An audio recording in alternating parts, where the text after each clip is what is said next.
आज का हमारा टॉपिक है सीमांत उपयोगिता ह्रास नियम या गोसेन का प्रथम नियम। इस नियम के बारे में मैंने कल आपको बताया था कि इसके अकॉर्डिंग जब किसी वस्तु की मात्रा बढ़ती जाती है तो उसे प्रत्येक आने वाली इकाई से घटती हुई दर से उपयोगिता प्राप्त होती है। उपभोक्ता को जो कुल उपयोगिता प्राप्त होती है वह बढ़ती जाती है परंतु गिरती हुई दर से, क्योंकि सीमांत उपयोगिता गिरती हुई होती है। इसमें हमने कल एक टेबल से भी समझाया था कि जैसे जैसे उपभोक्ता नंबर ऑफ़ यूनिट्स का कंजप्शन आगे बढ़ाता रहता है उससे प्राप्त सीमांत उपयोगिता धीरे धीरे कम होती है और एक पॉइंट पर आकर शून्य और उसके बाद नेगेटिव हो जाती है। उसके बाद हमने इसके में कुछ ध्यान देने योग्य बातें और लागू होने के कारण डिस्कस किए थे कि ये लागू क्यों होता है, और आज हम उसी से आगे नेक्स्ट है हमारा कि इस नियम की मान्यताएं और सीमाएं क्या हैं। अर्थशास्त्र के अन्य नियमों के समान सीमांत उपयोगिता ह्रास नियम भी कुछ मान्यताओं पर आधारित है और उनके पूरा होने पर ही यह लागू होता है। इन मान्यताओं के कारण ही प्रोफेसर मार्शल और अन्य अर्थशास्त्रियों ने इस तथ्य का उल्लेख किया है कि अन्य बातों के समान रहने पर ही सीमांत उपयोगिता ह्रास नियम की प्रवृत्ति लागू होती है। तो निम्नलिखित मान्यताएं और सीमा हैं, जैसा कि अपने इसमें स्क्रीन पर दिख भी रहा है। फर्स्ट, वस्तु की सभी इकाइयां गुण और मात्रा में समान होनी चाहिए। यानी यह नियम तभी लागू होता है कि जब उपभोग की गई वस्तु की समस्त इकाइयां हर प्रकार से समान हों। यानी मान लो किसी भी संतरे का यदि उपभोग किया जा रहा है तो सभी संतरे गुण मात्रा बनावट में एक जैसे होने चाहिए। पहला संतरा खट्टा और दूसरा मीठा, या पहला छोटा दूसरा बड़ा, ऐसा नहीं होना चाहिए। अन्यथा पहले संतरे की अपेक्षा दूसरा संतरे से अधिक संतुष्टि प्राप्त होगी। तो जितनी भी इकाइयों का उपभोग किया जा रहा है वे सभी इकाइयाँ गुण और मात्रा में समान होनी चाहिए। सेकंड पॉइंट है कि वस्तु की इकाइयाँ उपयुक्त मात्रा में होनी चाहिए। इसका मतलब यह है कि उपभोग की गई वस्तु की इकाइयाँ ना तो बहुत छोटी हो और ना ही बहुत बड़ी हो। फॉर एग्जाम्पल, पानी के एक पूरे गिलास के स्थान पर यदि एक एक बूंद करके पानी पिया जाए या अंगीठी में कोयले एक एक करके जलाए जाए तो इन अवस्थाओं में यह नियम लागू नहीं होगा। ऐसा तभी तब अभी ऐसा तभी तक होगा जब तक कि ये अनुपयुक्त इकाइयाँ उपयुक्त इकाई की सीमा तक ना पहुँच जाए। आगे स्वतः ही यह नियम लागू होने लगेगा। तीसरा पॉइंट है, उपभोग का क्रम निरंतर रहना चाहिए। इसका तात्पर्य यह है कि दो इकाइयों के उपभोग के क्रम में बाधा नहीं पड़नी चाहिए, अन्यथा यह नियम लागू नहीं होगा। अगर दोपहर को एक रोटी खाई जाए और दूसरी रोटी रात्रि को खाई जाए तो यह आवश्यक नहीं कि दूसरी रोटी से पहले की तुलना में कम उपयोगिता मिले। यानी जो उपभोग का क्रम है वो कंटिन्यूएशन होना चाहिए, उसके बीच में गैप नहीं होना चाहिए। चौथा पॉइंट है, उपभोक्ता की मानसिक स्थिति समान रहनी चाहिए। उपयोगिता उपभोक्ता की मन स्थिति पर निर्भर करती है और यह नियम तभी लागू हो सकता है जब उपभोक्ता की मानसिक स्थिति में कोई परिवर्तन नहीं आए। शराब या भांग जैसी मादक वस्तुओं का उपभोग करने पर भूख की तीव्रता बढ़ जाएगी और रोटी की आगे की इकाइयों से अपेक्षाकृत अधिक उपयोगिता प्राप्त होने लगेगी। पांचवा पॉइंट है, उपभोक्ता की आय, रुचि, फैशन आदत में परिवर्तन नहीं होना चाहिए। इनमें परिवर्तन होने से उपभोक्ता के मानसिक दृष्टिकोण में परिवर्तन आ जाता है और इससे आगे की इकाइयों से प्राप्त अधिक उपयोगिताएं प्राप्त होने लगती है, तो यह नियम लागू नहीं होता। नेक्स्ट है कि उपभोग्य वस्तु और उसकी स्थानापन्न वस्तुओं के मूल्य में परिवर्तन नहीं होना चाहिए। उपभोग्य वस्तु के मूल्य में कमी आने से आगे की इकाइयों पर उपभोक्ता को कम पैसा व्यय करना पड़ेगा, अतः उनसे अधिक उपयोगिता प्राप्त होगी। माना संतरा 40 पैसे का एक मिलता है, 3 संतरे लेने के उपरांत दुकानदार 30 पैसे प्रति संतरे की दर से संतरे देने को तैयार हो जाता है, तो चौथे संतरे की उपयोगिता तीसरे की तुलना में अधिक होगी। नेक्स्ट पॉइंट है 7th कि यह जो नियम है सीमांत उपयोगिता ह्रास नियम केवल सुखमय आर्थिक स्थिति में ही लागू होता है। जब कोई वस्तु उपभोक्ता को बुरी तरह चाहिए तो वस्तु की कम मात्रा उपभोक्ता के लिए दुख का कारण होती है, अतः दुख की स्थिति में यह नियम लागू नहीं होता।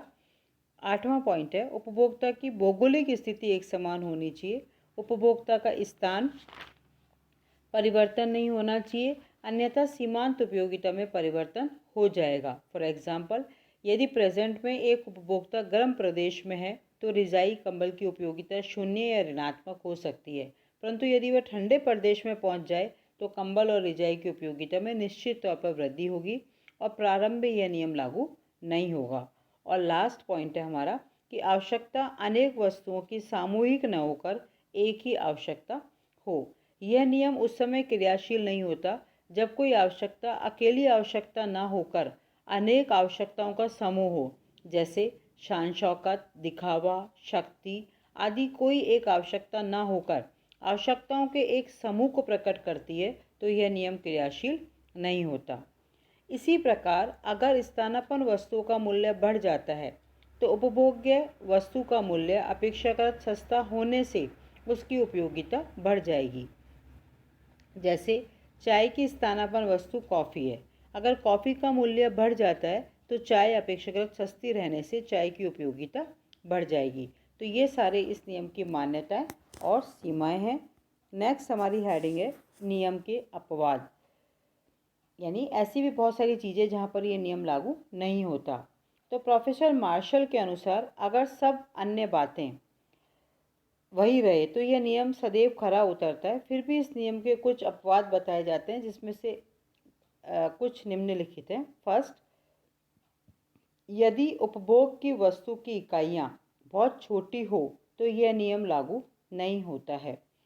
जैसे अंगीठी में एक एक कोयला जलाना, पानी की एक एक बूंद पीना, रोटी का एक एक गस्सा खाना, इस प्रकार में यह नियम लागू नहीं होता है। नियम की एक मान्यता यह भी है कि उपभोग्य वस्तु की इकाइयाँ उपभोग के लिए समुचित तथा उपयुक्त होनी चाहिए, अतः यह अपवाद असत्य, दिखावटी व नाम मात्र का है, क्योंकि समुचित इकाइयों का उपयोग नहीं किया जाता। दूसरा पॉइंट है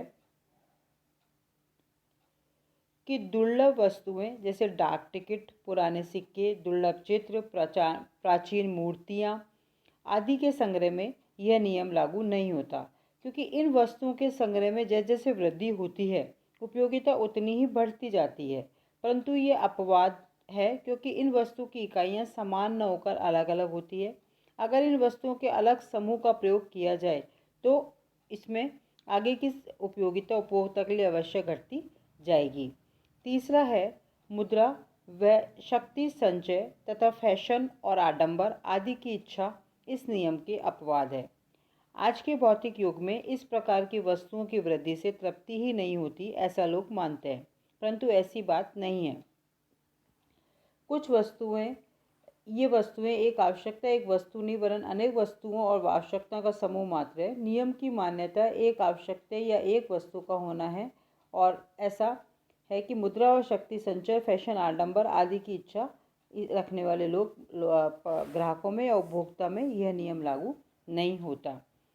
नेक्स्ट पॉइंट है मादक पदार्थों के उपभोग पर भी यह नियम लागू नहीं होता कि शराब, भांग, गांजा, चरस आदि का अधिक से अधिक प्रयोग अधिक तृप्तिदायक कहा जाता है, परंतु ऐसी बात नहीं है।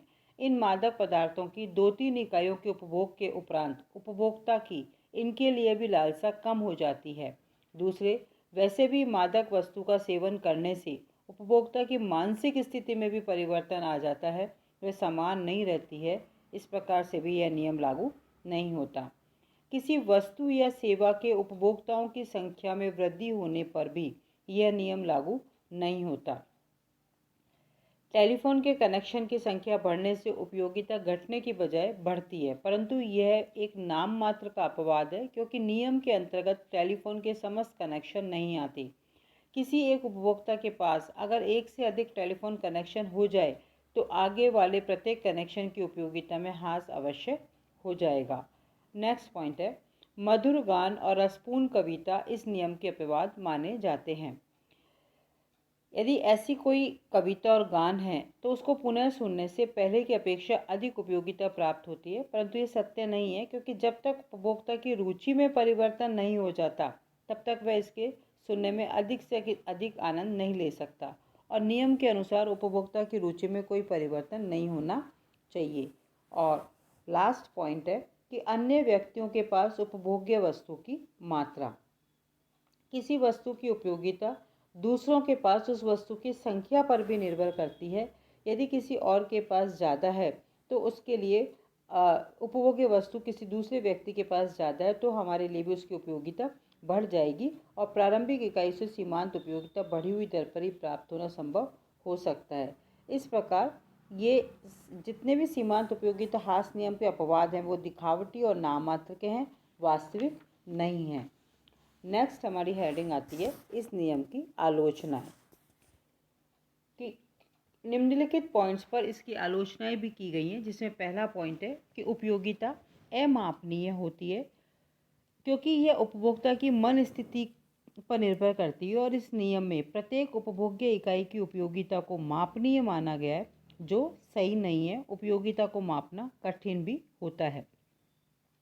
दूसरा पॉइंट है कि मुद्रा का मूल्य स्थिर नहीं रहता है। जब हम ये कह रहे हैं कि मुद्रा का मूल्य स्थिर नहीं रहता है तो हम ये नहीं कह सकते कि मुद्रा उपयोगिता को मापा जा सकता है, क्योंकि मुद्रा की प्रत्येक इकाई का मूल्य स्थिर मानकर ही उपभोग्य वस्तु की सीमांत उपयोगिता की माप प्रकट की जाती है।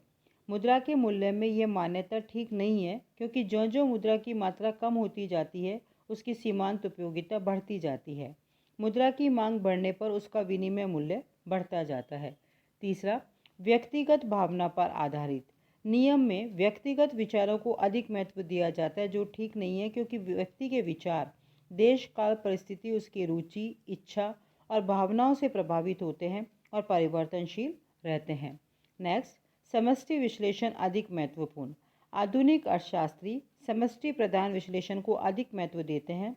इसमें व्यक्ति की सीमांत उपयोगिता के विश्लेषण को कोई स्थान नहीं है, जबकि इस नियम में व्यक्तिगत उपयोगिता का ही अध्ययन किया जाता है।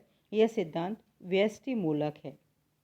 और लास्ट पॉइंट है मिश्रित प्रभावों की उपेक्षा। इस नियम में किसी एक वस्तु की उपयोगिता को उसकी मात्रा में वृद्धि के अनुसार प्रभावित होते बताया गया है। मिश्रित प्रभावों की उपेक्षा की गई है, जबकि किसी वस्तु के उपभोग पर संबंधित स्थानापन्न तथा पूरक वस्तुओं की मात्राओं में परिवर्तन के भी प्रभाव पड़ते हैं। इस प्रकार मिश्रित प्रभावों की उपेक्षा की गई है। ये पहला नियम जो हमने आज डिस्कस किया, सीमांत उपयोगिता हास नियम। और इसके बाद जो नेक्स्ट हमारा आता है वो है हमारा सीमांत उपयोगिता हास नियम की नवीन व्याख्या, जो नेक्स्ट लेक्चर में मैं आपको क्लियर करूँगी। आज के लिए इतना ही।